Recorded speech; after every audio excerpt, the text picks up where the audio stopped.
ಇನ್ನು ಕಾಂಗ್ರೆಸ್ ಪಾದಯಾತ್ರೆಯನ್ನ ವಿರೋಧಿಸಿ ಬಿಜೆಪಿ ಕೂಡ ಪ್ರತಿಭಟನೆ ಮಾಡುವ ವಿಚಾರ ಸಾಕಷ್ಟು ತಾರಕಕ್ಕೇರ್ತಾ ಇದೆ. ಬಿಜೆಪಿಯವರು ಪ್ರತಿಭಟನೆ ಮಾಡಲಿ, ಅವರಿಗೂ ಕೂಡ ಹಕ್ಕಿದೆ ಅಂತ ಬೆಂಗಳೂರಿನಲ್ಲಿ ಗೃಹ ಸಚಿವ ಡಾಕ್ಟರ್ ಜಿ ಪರಮೇಶ್ವರ್ ಹೇಳಿಕೆಯನ್ನು ಕೊಟ್ಟಿದ್ದಾರೆ. ನಾವು ಅಂಕಿ ಅಂಶಗಳನ್ನಿಟ್ಟು ಆರೋಪ ಮಾಡಿರೋದು, ಆರೋಪಕ್ಕೆ ಚುನಾವಣಾ ಆಯೋಗದಿಂದ ಉತ್ತರವನ್ನು ನಾವು ಬಯಸ್ತೀವಿ. ಅಂದರೆ ಇವರ ಆರೋಪ ಯಾರ ಮೇಲೆ? ಕಾಂಗ್ರೆಸ್ನವ್ರದ್ದು ನೇರವಾಗಿ ಚುನಾವಣಾ ಆಯೋಗದವ್ರ ಮೇಲೆ. ರಾಹುಲ್ ಗಾಂಧಿ ಕೂಡ ಚುನಾವಣಾ ಆಯೋಗದವ್ರ ಮೇಲೇ ಆರೋಪ ಮಾಡ್ತಾ ಇದ್ದಾರೆ. ಅಂದರೆ ಕಳೆದ ಲೋಕಸಭಾ ಚುನಾವಣೆಯಲ್ಲಿ EVM ಮಿಷನ್ ಸರಿಯಾಗಿ ವರ್ಕ್ ಆಗಿಲ್ಲ, EVM ಮಿಷನ್ ವರ್ಕ್ ಆಗೋದ್ರ ಜೊತೆಗೆ ಚುನಾವಣಾ ಆಯೋಗದವರು ಒಂದು ಪಕ್ಷದ ಪರವಾಗಿ ಕೆಲಸ ಮಾಡಿದ್ದಾರೆ ಅನ್ನುವಂಥ ನಿಟ್ಟಿನಲ್ಲೇ ರಾಹುಲ್ ಗಾಂಧಿಯವರು ಸ್ಟೇಟ್ಮೆಂಟನ್ನು ಕೊಟ್ಟರು. ಹಾಗಾಗಿನೇ ಬೆಂಗಳೂರಿಗೆ ಬಂದು ಮಹದೇವಪುರ ಕ್ಷೇತ್ರದಲ್ಲಿ ಹೋರಾಟವನ್ನು ಮಾಡ್ತೀವಿ ಅನ್ನುವಂತಹ ಹೇಳಿಕೆಯನ್ನು ಕೊಟ್ಟಿದ್ದರು.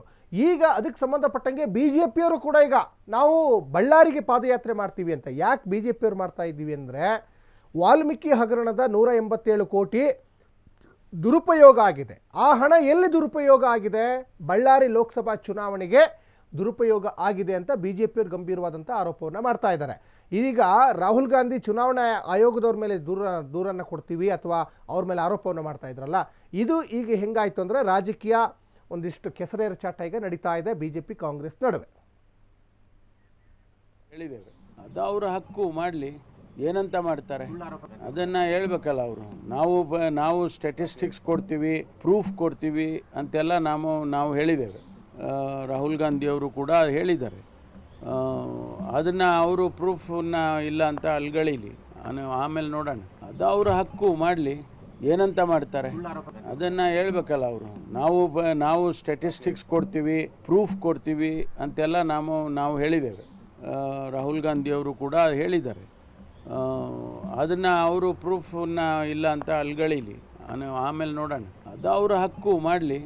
ಏನಂತ ಮಾಡ್ತಾರೆ ಅದನ್ನು ಹೇಳ್ಬೇಕಲ್ಲ ಅವರು. ನಾವು ಸ್ಟ್ಯಾಟಿಸ್ಟಿಕ್ಸ್ ಕೊಡ್ತೀವಿ, ಪ್ರೂಫ್ ಕೊಡ್ತೀವಿ ಅಂತೆಲ್ಲ ನಾವು ಹೇಳಿದ್ದೇವೆ. ರಾಹುಲ್ ಗಾಂಧಿಯವರು ಕೂಡ ಹೇಳಿದ್ದಾರೆ. ಅದನ್ನು ಅವರು ಪ್ರೂಫನ್ನು ಇಲ್ಲ ಅಂತ ಅಲ್ಗಳಿಲಿ, ಆಮೇಲೆ ನೋಡೋಣ. ಅದು ಅವರ ಹಕ್ಕು, ಮಾಡಲಿ.